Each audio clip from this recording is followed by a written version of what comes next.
Wanted by the FBI reads a poster looking for Indian national Vikash Yadav.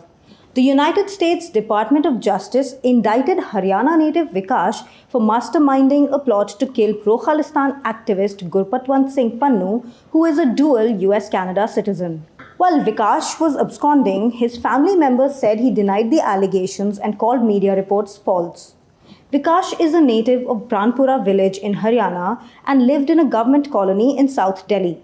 His relatives told the Indian Express that he visited home when his daughter was born last year, and since then he hadn't been in contact with them. His brother, who serves in the Haryana police, said he was in the CRPF and posted in various locations. The Department of Justice press release called Vikash an Indian government employee. India's Ministry of External Affairs spokesperson Randhir Jaiswal said this without naming Vikash Yadav. I confirm that he's no longer an employee of the Government of India.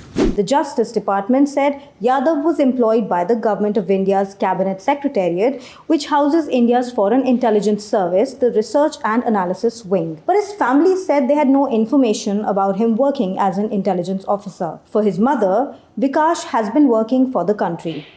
She said, "I do not know whether the US government is telling the truth or not."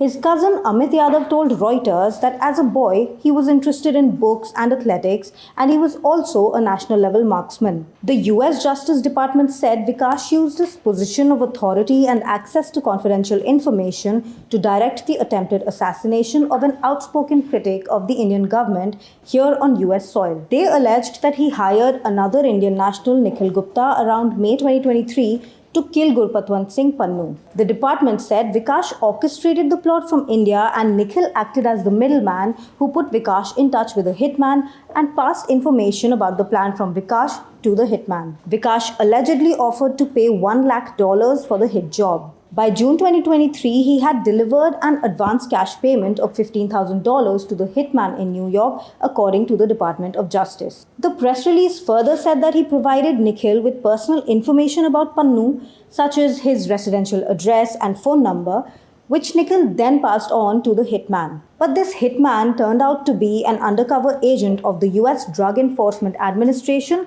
and that's how the murder plot was uncovered. While India was investigating the allegations, the US expected Vikash to be extradited. Nikhil Gupta is already in custody there.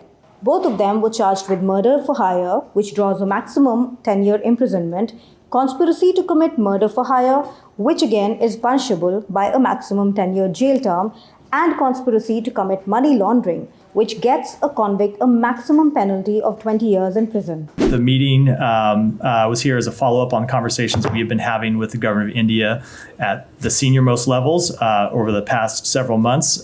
They have told us that they are taking the allegations seriously, that the activities contained in the DOJ indictment do not represent government policies. In an unrelated case, the Delhi Police Special Cell had arrested Vikash in a kidnapping and extortion case in December 2023. This was based on a complaint by a Delhi-based businessman who alleged that Vikash pushed him in a car and demanded money in the name of jailed gangster Lawrence Bishnoi. Vikash was released on bail in April 2024.